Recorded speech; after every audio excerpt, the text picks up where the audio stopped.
Buenos días, Iglesia. Una vez más saludándolos en el nombre de Cristo Jesús, nuestro bendito Señor y Salvador. Gracia y paz de Dios, nuestro Padre y del Señor. Voy a invitarlos a abrir sus Biblias en el libro de Romanos capítulo 15 y voy a leer para ustedes del versículo 14 al versículo 21.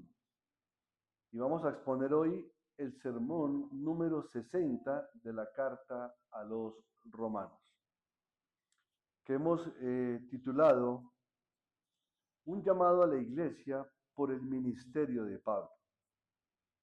También podría ser la pasión de Pablo a todo el cuerpo de Cristo por su ministerio. Una manera de ejemplo que debemos de imitar, como bien lo dijo él, sed imitadores de mí como yo de Cristo. Y máxime en todo lo que tiene que ver con nuestra vida eclesial. Romanos capítulo 15, de los versículos 14 al 21, dice lo siguiente. Pero estoy seguro de vosotros, hermanos míos, de que vosotros mismos estáis llenos de bondad, llenos de todo conocimiento, de tal manera que podéis amonestaros los unos a los otros. Mas os he escrito, hermanos, en parte, con atrevimiento, como para haceros recordar por la gracia que de Dios me es dada, para ser ministro de Jesucristo a los gentiles, ministrando el Evangelio de Dios, para que los gentiles les sean ofrenda agradable, santificada por el Espíritu Santo. Tengo pues de qué gloriarme en Cristo Jesús en lo que a Dios se refiere, porque no osaría hablar sino de lo que Cristo ha hecho por medio de mí para la obediencia de los gentiles con la palabra y con las obras, con potencia de señales y prodigios, en el poder del Espíritu de Dios, de manera que desde Jerusalén y por los alrededores hasta Ilírico, todo lo he llenado del Evangelio de Cristo, y de esta manera me esforcé a predicar el Evangelio, no donde Cristo ya hubiese sido nombrado, para no edificar sobre fundamento ajeno, sino como está escrito, aquellos a quienes nunca les fue anunciado acerca de él, verán, y los que nunca han oído de él, entenderán. Amén.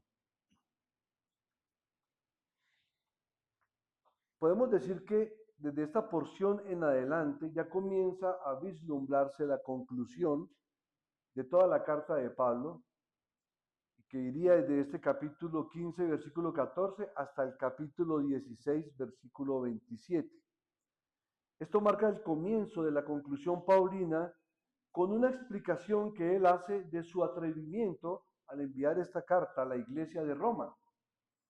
Pero también es relevante para la unidad de esta iglesia, que era mayoritariamente gentil, puesto que él explica que él, Pablo, un judío, ha visto la bendición de Dios entre los gentiles. Y en esta gran porción del capítulo 15, de los versículos 14 hasta todo el capítulo 16, versículo 27, perdón, hay una parte muy importante de la aplicación de la doctrina de la justificación por la fe. De hecho, Pablo mismo la está experimentando de manera fundamental en su propia vida. Cuando revisamos, por ejemplo, el capítulo 1, versículo 1, que comenzó diciendo así: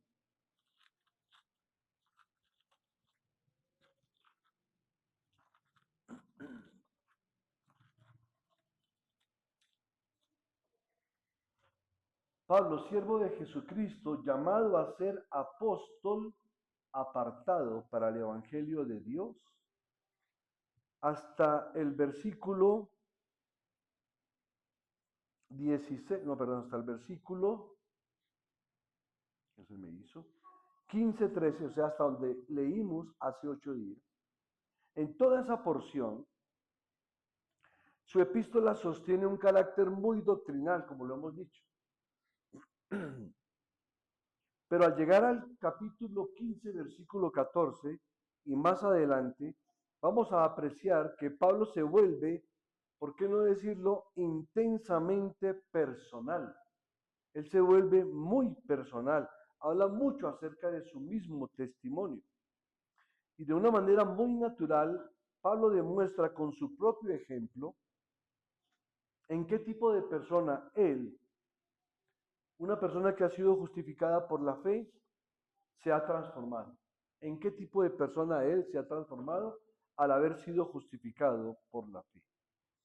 Ahora bien, al leer los versículos iniciales de esta conclusión, me llama poderosamente la atención el tacto, la modestia, la prudencia, la humildad y la preocupación de Pablo por los sentimientos ajenos.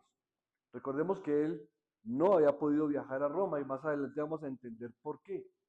Y él en el capítulo 1 se disculpa de que intentó ir, pero no le fue posible, que el Espíritu no le permitió ir. Pero si lo traemos a nuestros días, tenemos que decir claramente que en nuestros tiempos, es decir, ahora mismo, más que nunca, usted y yo tenemos que saber claramente cuál es nuestra misión como hijos de Dios en este mundo. ¿Con qué propósito hemos sido llamados por el Señor?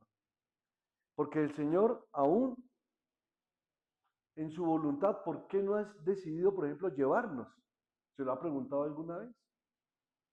Cada día que pase que usted está vivo y yo estoy vivo, es porque el Señor está esperando que su propósito se cumpla en nuestras vidas. Pero obviamente que requiere de parte de nuestra obediencia. Ya el creyente tiene con qué esforzarse en los medios de gracia para agradar a su Señor. Entonces, no solamente con qué propósito fuimos llamados, sino también preguntarnos por qué el Señor me ha dejado vivir hasta el día de hoy. O por qué no ha venido Él ya. Estamos esperanzados en su segunda venida. O también por qué tenemos que sufrir y para qué. ¿Cuál es el propósito del sufrimiento y para qué? Hecha esa breve introducción, vamos a desarrollar los versículos expuestos en la lectura. Por ejemplo, hay una porción que se diferencia de las demás y va del versículo 14 al versículo 16, que nos va a dejar ver con claridad cuál fue la razón principal por la cual Pablo escribe esta carta. Es decir, a pesar de que pensaba muy bien de sus lectores, él se atreve a exhortarlos sobre la base de su llamamiento por gracia como apóstol a los gentiles. Y observen cómo comienza con esa bondad y con esa humildad, diciéndole a ellos, pero estoy seguro de vosotros, hermanos míos, de que vosotros mismos estáis llenos de bondad. Por un lado, aunque Pablo no había visitado la iglesia de Roma, lo llama con mucho cariño hermanos, hermanos míos. Luego Pablo reconoce que son hermanos que están llenos de bondad, llenos de conocimiento, de tal manera que pueden tener la madurez necesaria para amonestarse unos a otros en amor, para corregirse como cuerpo de Cristo. Pero luego dice más, os he escrito, hermanos, en parte con atrevimiento, como para haceros recordar. Pablo, reconociendo las virtudes de la iglesia de Roma,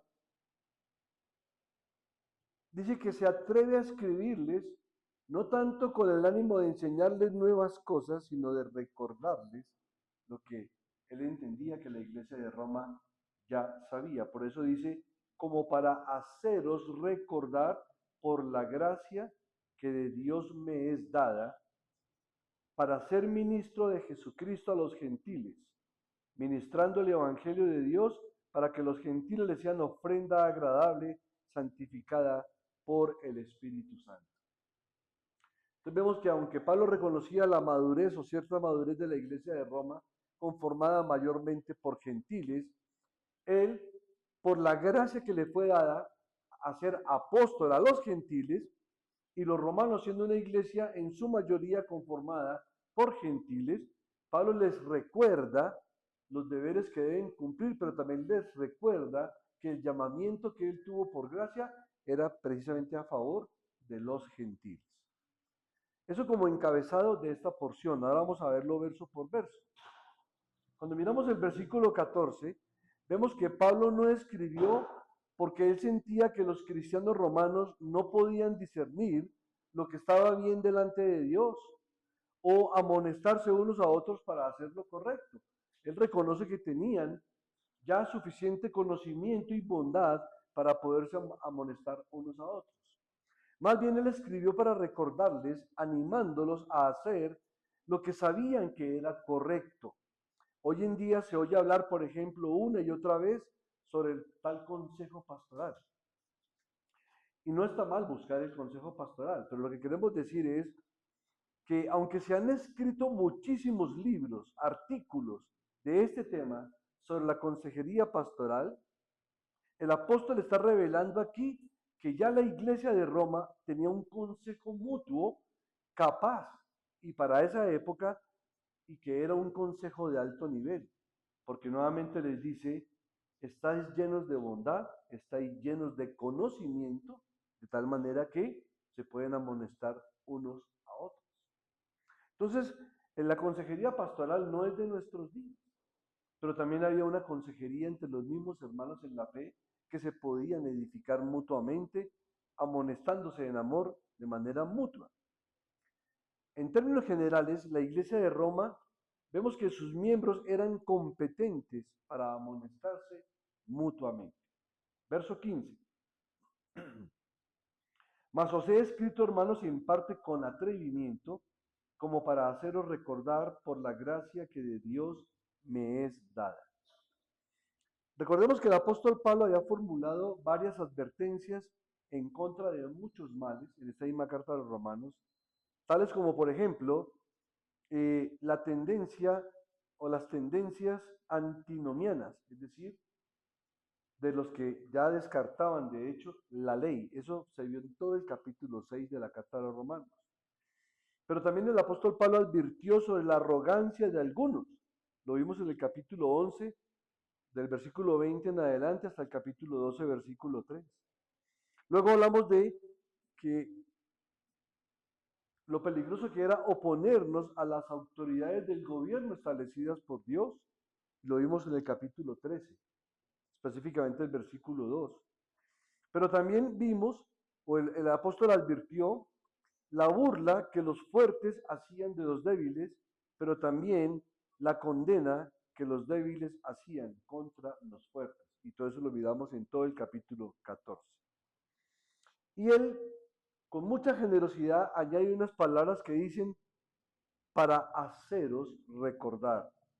Es como si él dijese, por supuesto, vosotros sabíais todas estas cosas, pero solamente necesitabais que alguien te las recordara. Y aquí ya encontramos aplicaciones para nuestra vida como personas, como familias y como iglesias. Creo, hermanos, estoy convencido de que todos los que estamos aquí sabemos qué tenemos que hacer como personas. Sabemos lo que tenemos que hacer en los roles que Dios nos ha dado, como padres, como esposos, esposas, hijos. Sabemos lo que tenemos que hacer como iglesia de Cristo, pero tenemos que reconocer que nos es necesario que nos lo estén recordando permanentemente, porque la tendencia nuestra es a olvidar, o a aplazar, o a no cumplir con esos roles. Y es lo que el apóstol está diciendo. Creemos que en las iglesias bíblicas se ha impartido un buen conocimiento, un suficiente conocimiento, que nos debe llevar a identificar qué estamos haciendo y qué no estamos haciendo. Identificar claramente lo que sabemos que tenemos que hacer, pero no lo estamos haciendo. O lo que tenemos que hacer y si lo estamos haciendo como para el Señor. Entonces ya vienen una serie de aplicaciones para nuestra vida. Probablemente muchos de nosotros o muchos de ustedes puedan tener un corazón bondadoso y un buen conocimiento. Y aquí lo que el apóstol pretende es que nunca olviden colocar todo eso al servicio de Cristo, de la iglesia, de su familia y obviamente como personas, en donde quiera que el Señor nos tenga, en trabajos, en emprendimientos, en empresas, en universidades, en colegios, etc. Verso 16. Para ser ministro de Jesucristo a los gentiles, ministrando el Evangelio de Dios para que los gentiles les sean ofrenda agradable, santificada por el Espíritu Santo. Aquí hay una expresión que podría parecer controversial. ¿Cómo así que para que los gentiles le sean a Pablo como ofrenda agradable? Pero Pablo está recurriendo a una cita bíblica antiguo testamentaria. Vamos a mirarlo. Primero, cuando se habla de ofrenda y de sacrificio, ¿de qué se está hablando? Sacerdotalmente. Recuerden que el sacerdote ofrecía ofrenda y sacrificio. Y Cristo, nuestro sumo sacerdote, él mismo era la ofrenda y él mismo era el sacrificio. Entonces, cuando la Biblia se encuentra en la terminología que hable de ofrenda y sacrificio, tiene que saber que está hablando de un ministerio sacerdotal muy importante. Entonces, al destacar el deber sacerdotal de proclamar el Evangelio de Dios para que los gentiles puedan llegar a ser una ofrenda agradable. Y aquí hay otra palabra clave. Miren esto en el 16.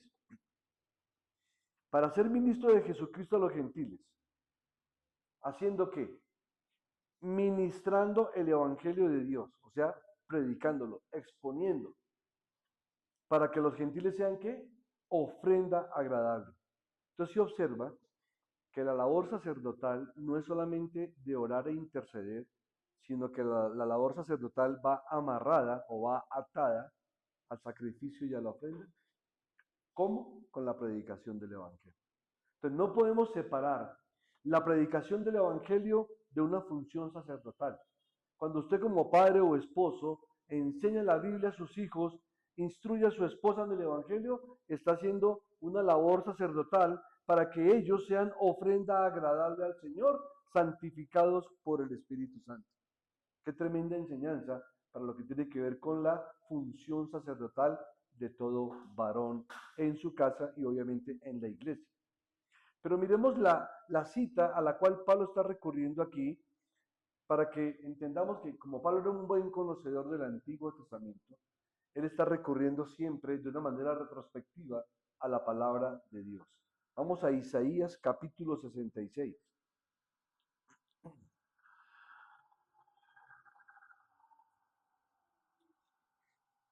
Versículo 20.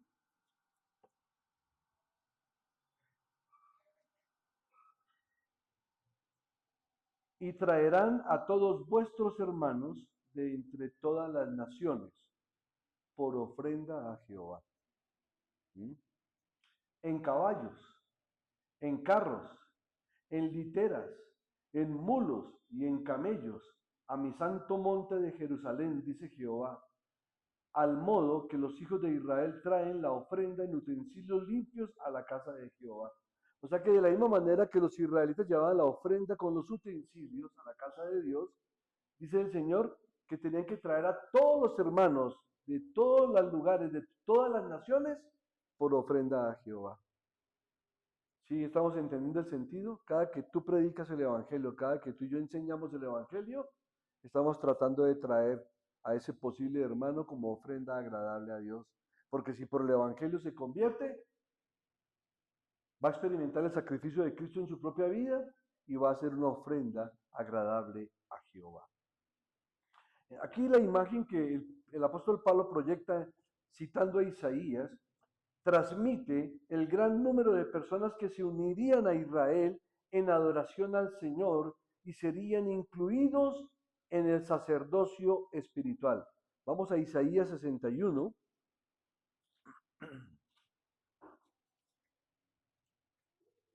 Versículo 6 y versículo 10.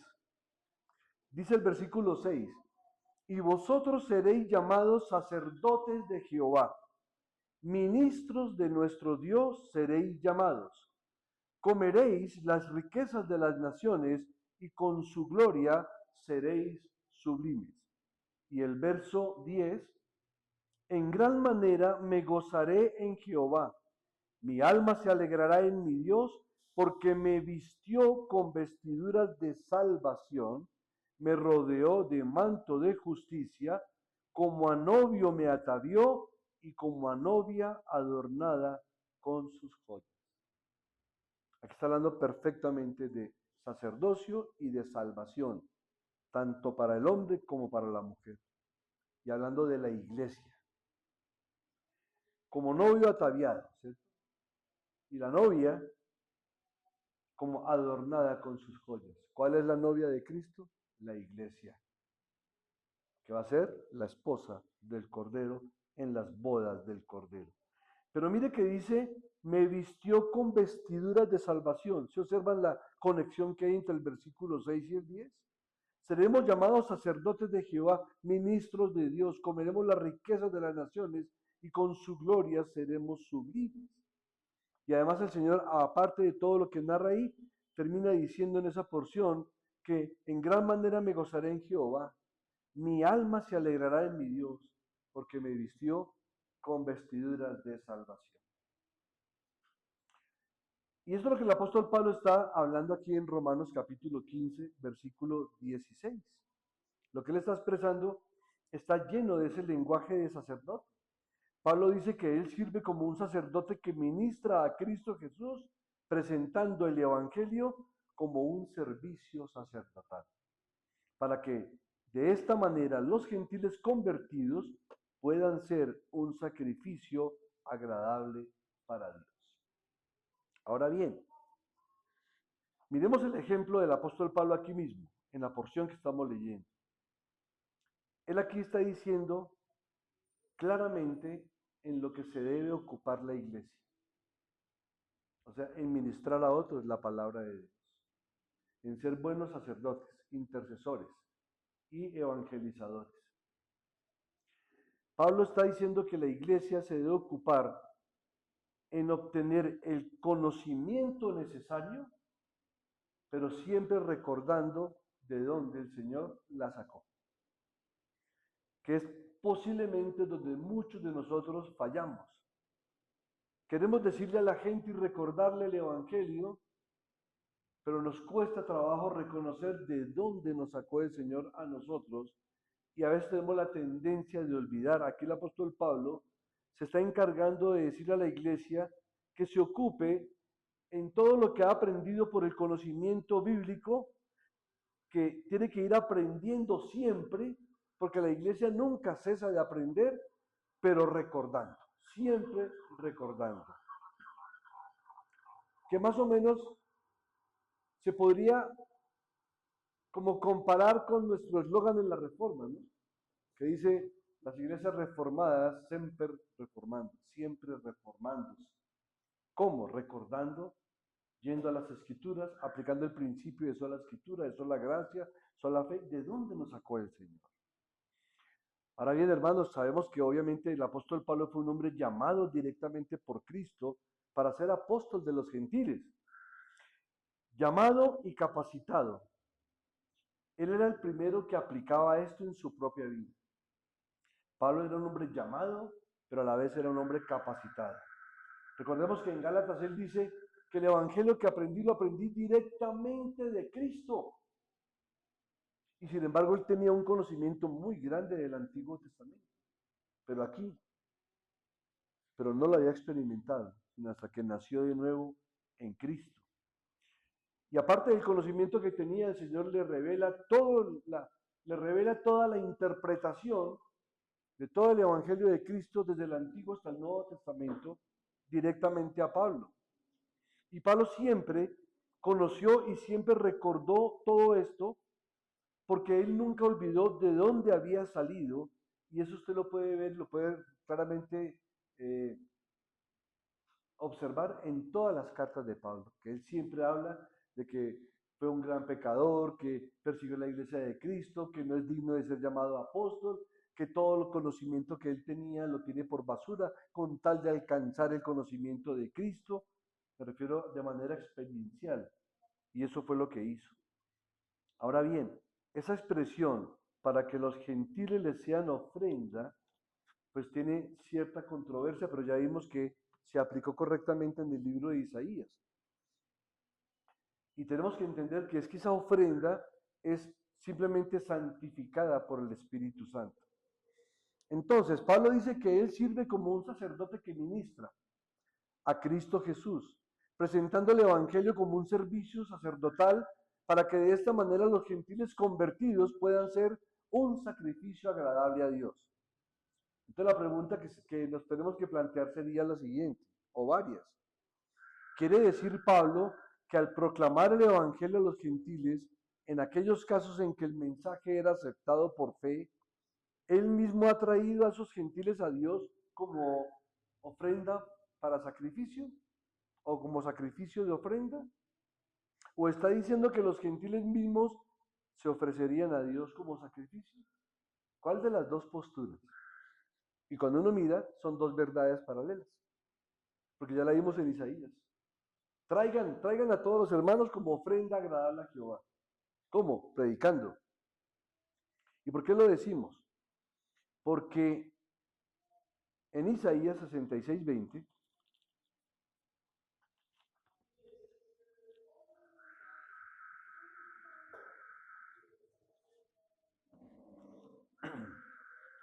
dice así: y traerán a todos vuestros hermanos de entre todas las naciones por ofrenda a Jehová, en caballos, en carros, en literas, en mulos y en camellos, a mi santo monte de Jerusalén, dice Jehová, al modo que los hijos de Israel traen la ofrenda en utensilios limpios a la casa de Jehová. O sea que aquí en realidad sí, Pablo al compartir el Evangelio y la gente lo recibe y lo cree, los está llevando a ser ofrenda agradable por la predicación del Evangelio. Pero también la Biblia nos enseña que cuando uno es creyente, uno se ofrece en sacrificio voluntariamente. ¿Dónde está eso? En Romanos 12:1. Tenemos que mirar la interpretación de Isaías 66:20 en un paralelo con Romanos 12:1. Porque el mismo Pablo no olvida que estas personas convertidas también se ofrecerían a sí mismos. ¿Cómo? Como sacrificios vivos, santos y agradables a Dios. Recordemos la cita exacta de Romanos 12:1. Así que, hermanos, os ruego por las misericordias de Dios que presentéis vuestros cuerpos en sacrificio vivo, santo, agradable a Dios, que es vuestro culto racional. Entonces, miren esa unidad espiritual tan preciosa. Yo puedo llevar gente a ser ofrecida a Dios como sacrificio agradable, no por mí, sino porque el apóstol explica por lo que Cristo hace en mí, que es distinto. Pero ¿cuál es mi deber? Predicar la palabra de Dios. ¿A quiénes? A los incrédulos, a los inconversos. Y si se convierten, ¿qué está pasando con ellos? Que están siendo llevados a Dios como sacrificio vivo, santo y agradable.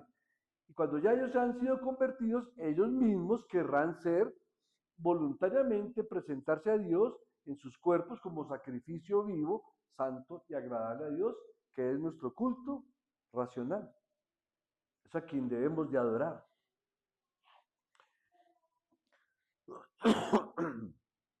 Clarificado ese punto, podemos decir como el apóstol Pedro que tales sacrificios son aceptables a Dios. Vamos a 1 de Pedro capítulo 2.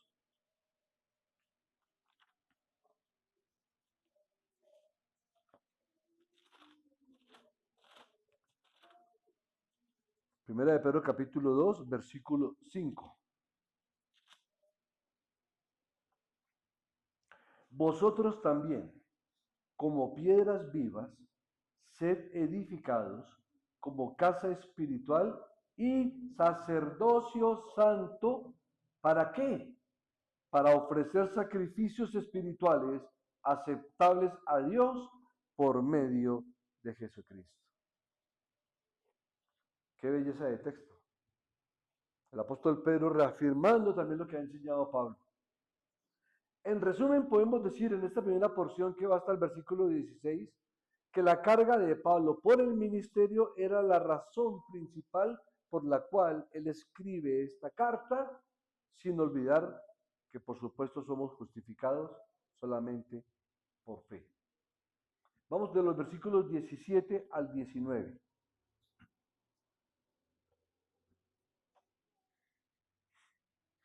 Tengo pues de qué gloriarme en Cristo Jesús en lo que a Dios se refiere, porque no osaría hablar sino de lo que Cristo ha hecho por medio de mí para la obediencia de los gentiles con la palabra y con las obras, con potencia de señales y prodigios en el poder del Espíritu de Dios, de manera que desde Jerusalén y por los alrededores hasta Ilírico, todo lo he llenado del Evangelio de Cristo. Aquí vemos que claramente Pablo se gloría en la obra que ha hecho, pero por medio de Cristo, o que Cristo ha hecho por medio más bien de Pablo. Y varios puntos a resaltar. Primero, cuando él dice, tengo pues de qué gloriarme en Cristo Jesús, vemos que la relación entre este versículo y el contexto que le antecede es evidente de manera inmediata, porque viene diciendo que Pablo, para ser ministro de Jesucristo a los gentiles, ministrando el Evangelio de Dios, para que los gentiles le sean ofrenda agradable, santificada por el Espíritu Santo, entonces Pablo está reconociendo que él simplemente es ese instrumento de Dios. Pablo se ha descrito como ministro de Cristo Jesús a los gentiles, ¿cierto? Pero a su vez, cuando prosigue, dice en Cristo Jesús. Y ya hemos hablado de lo importante que comprendamos qué es estar en Cristo. No solamente saber de Cristo, sino estar en Él, viviendo en Él. Y luego prosigue con ese en Cristo Jesús. Y es en ese Cristo Jesús en quien estoy, en quien tengo derecho a gloriarme. No está promoviendo una autoglorificación. Más bien bíblicamente se expresa como una exultación en Cristo. ¿Qué es una exultación, hermanos? La palabra exultación es un sustantivo que significa el acto de exultar, es decir, el acto de presentar una alegría, un gozo tan vivaz y tan triunfante como cuando se obtiene algo exitoso o cuando se obtiene una grande victoria. Y yo hago la pregunta, ¿usted y yo hemos experimentado ese tipo de exultación? Yo creo que sí. Cuando usted ha orado por algo y se ha esforzado orando por algo, y luego la respuesta es como usted la anheló en su corazón, que por supuesto está conforme a la voluntad de Dios, ¿qué es que experimenta uno? Uno dice, uy, el Señor me escuchó, gloria a Dios, sabía que el Señor me iba a escuchar, eso es exultación. Y en eso se puede uno gloriar en Cristo Jesús. O cuando se tiene una victoria sobre algo que a uno le parecía imposible vencer, pero fue vencida en Cristo Jesús. Y eso produce exultación para Cristo. Son la expresión de un gozo inefable en Cristo. Pero Pablo expresa también lo siguiente, dice, no me atreveré a hablar de nada, sino de lo que Cristo ha logrado a través de mí, por lo que he dicho y por lo que he hecho. Eso es el versículo 18. Lo dije en una versión parafraseada, pero dice, porque no osaría hablar, sino de lo que Cristo ha hecho por medio de mí para la obediencia a los gentiles, con palabra y con obras. O sea, con dichos y hechos. Que suena como un poquito más popular, pero es verdad. Dicho y hecho. Y alguien decía sabiamente en un proverbio popular, del dicho al hecho, hay mucho trecho, ¿cierto? Pero tiene que ser congruente de todas maneras. Y aquí es lo que el apóstol está diciendo, que él no hizo nada, no osaría hablar sino de lo que Cristo ha hecho por medio de Pablo. ¿Pero cómo? ¿Místicamente? No. ¿Cómo lo hizo por medio de Pablo? Predicando Pablo, o sea, con los dichos de la palabra de Dios y con los hechos, o sea, con su propio testimonio.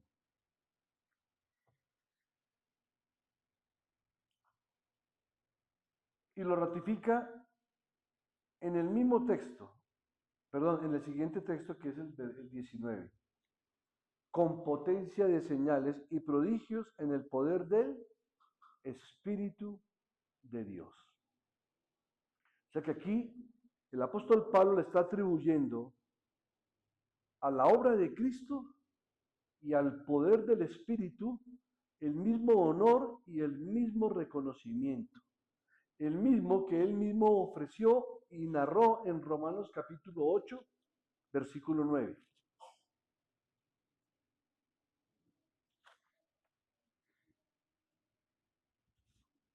del 9 al 11.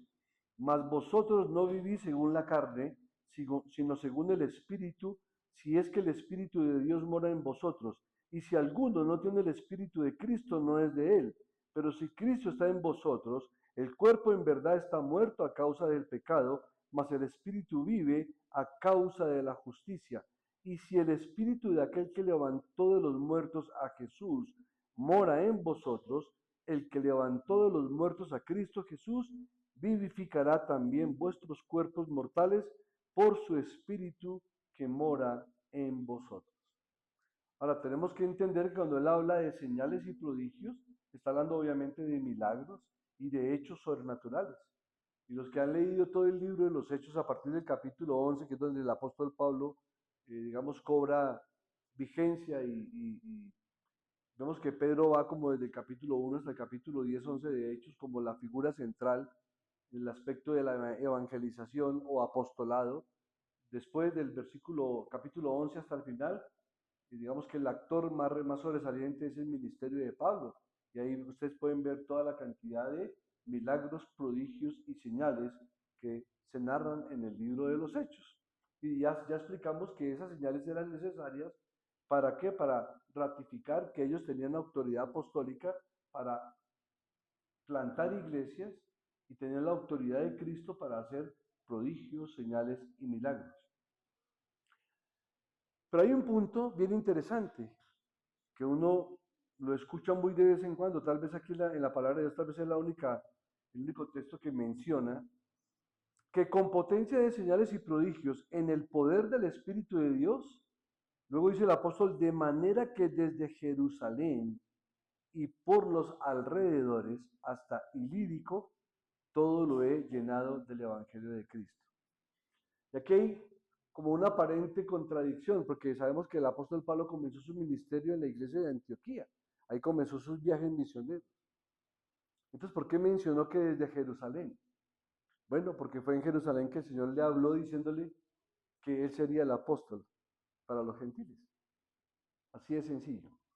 Pero observen esto. Cuando uno lee los viajes misioneros de Pablo, casi que ni se menciona esto, Ilírico.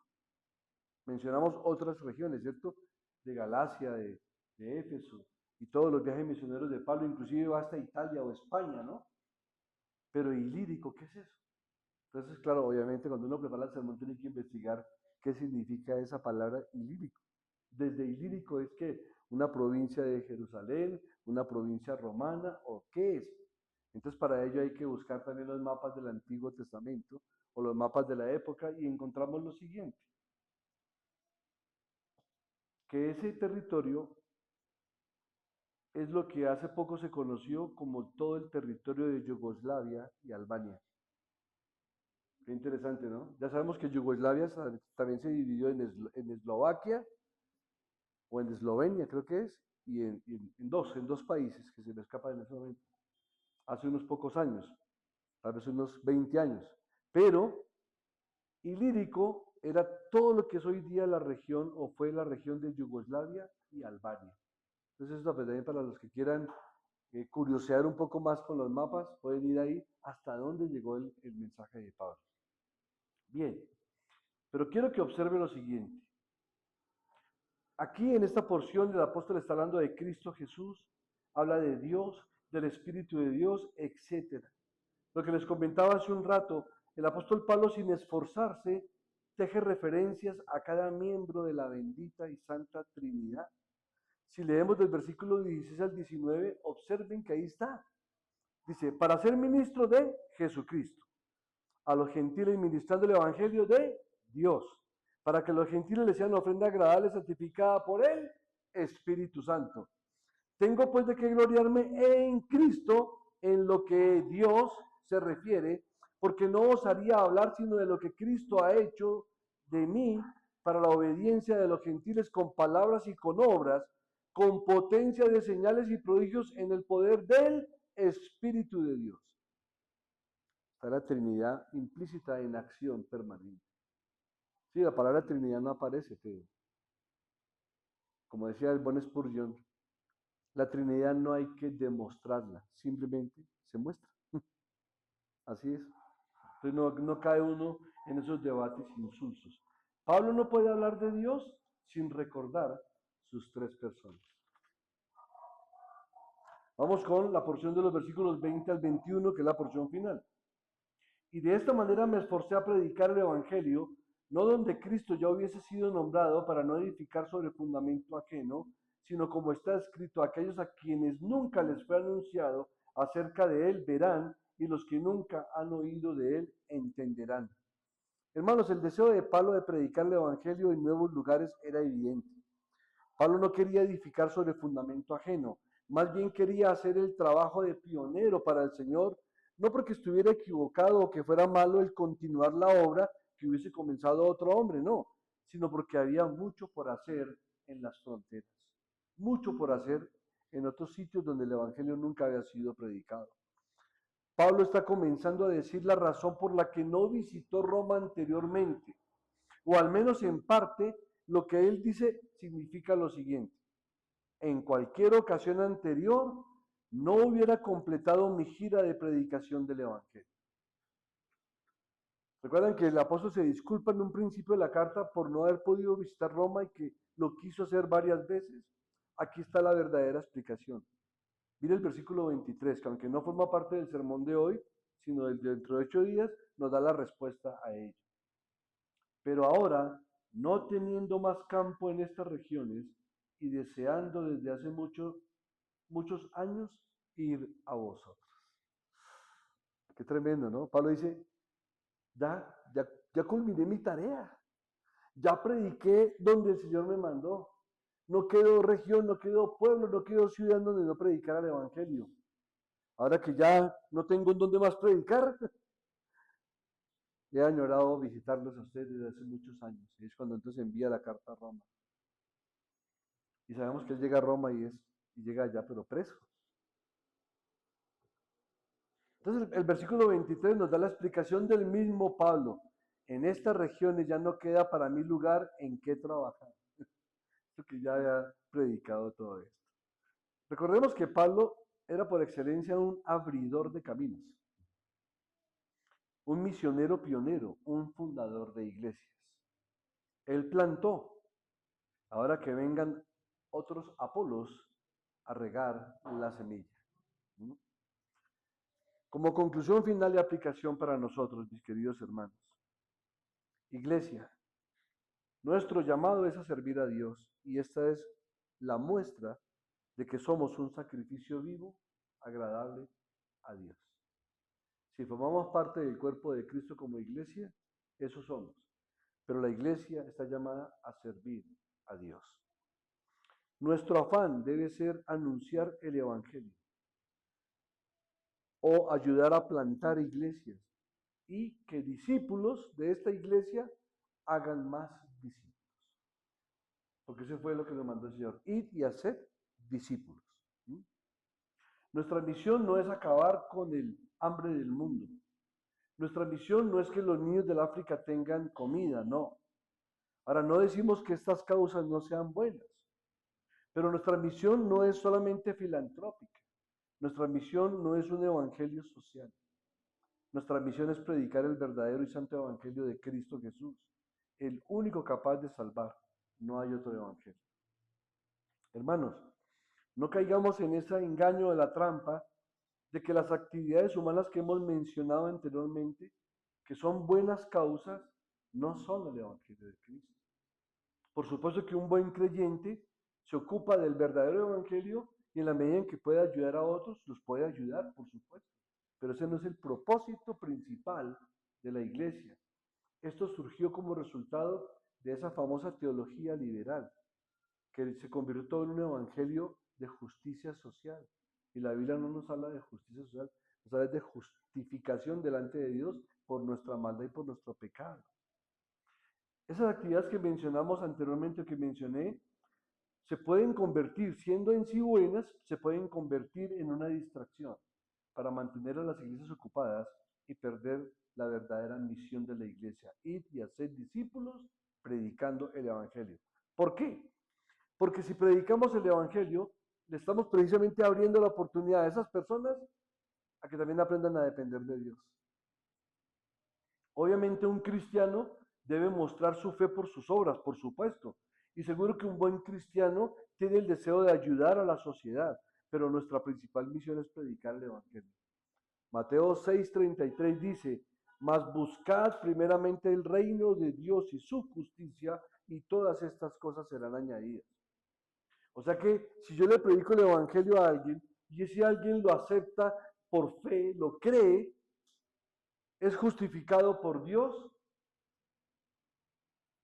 tiene ya también derecho a esta promesa. Que si busca el reino de Dios y su justicia, todas las cosas serán añadidas. ¿Cuáles cosas? ¿De qué cosas está hablando Mateo 6:33? ¿Sí? No os preocupéis por lo que habéis de comer, que habéis de vestir. ¿Sí? Está hablando de las cosas que son básicas y necesarias. Cosas de las cuales vuestro Padre sabe que tenéis necesidad de ellas. Pero si buscan primeramente el reino de Dios y su justicia, esas cosas les serán añadidas. Ahora, eso no quiere decir de que no podamos tener hermanos que pueden pasar situaciones difíciles. Yo creo que todos hemos pasado por situaciones difíciles, todos. No se escapa ninguno. Todos hemos tenido periodos de abundancia y hemos tenido periodos de escasez, periodos de trabajo y periodos de desempleo. Todos hemos pasado por eso. Pero sin embargo tenemos que reconocer cuando miramos atrás que el Señor no permitió que nunca nos faltara por lo menos lo básico o lo esencial. ¿Cierto? Ok. Entonces, si esto aplica para un hijo de Dios, aplicaría para todos aquellos que nacen en Cristo Jesús. Bien. ¿Qué tenemos que anunciar y a quiénes? En esencia, a aquellos que no conocen. Hermanos, yo estoy muy contento. A mí, por supuesto, el hecho de que la gente venga a la iglesia, los hermanos que siempre vienen, pues a uno lo goza. Pero tenemos que ir un poquito más allá. Tenemos que evangelizar. Tenemos que evangelizar, tenemos que invitar gente que no ha oído el Evangelio. Insistir, persistir con amor, en oración, no trayéndolos forzadamente, pero sí persistente e insistentemente, por amor, te invito a la iglesia o compártale el Evangelio. Ya ha recibido un conocimiento suficiente para compartir un Evangelio para salvación. Porque predicarlo a los que ya son creyentes, gloria a Dios por eso, porque la iglesia es edificada. Pero ¿y los que no creen? ¿Y los que no han oído? ¿Cómo oirán si no hay quien vaya y les predique? Si no hay quien vaya y les comparta. ¿Y cómo creerán si no conocen a aquel a quien deben creer? También para qué más es el llamado a la iglesia, para que Dios siga glorificándose por medio precisamente de su iglesia. Solamente quiero leer 3 textos muy cortos. Acompáñenme rápidamente al libro de Isaías, capítulo 52.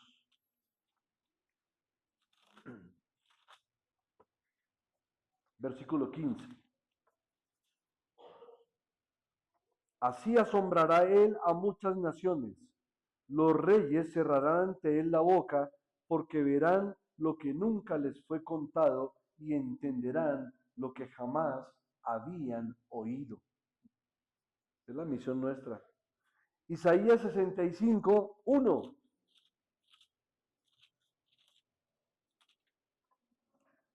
Fui buscado por los que no preguntaban por mí. Fui hallado por los que no me buscaban. Dije a gente que no me invocaba, que no invocaba mi nombre, heme aquí, heme aquí. Hay gente que no invoca el nombre del Señor, pero si nosotros vamos y les hablamos de Dios, para ellos puede aplicar esto. Heme aquí, heme aquí. No me estaban buscando, pero por la predicación de mis instrumentos me han hallado. Qué precioso.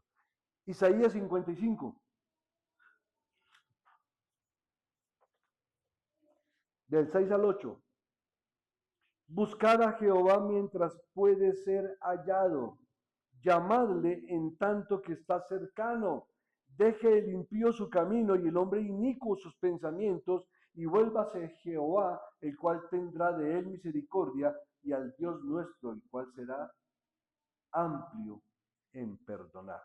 Porque mis pensamientos no son vuestros pensamientos, ni vuestros caminos mis caminos, dijo Jehová.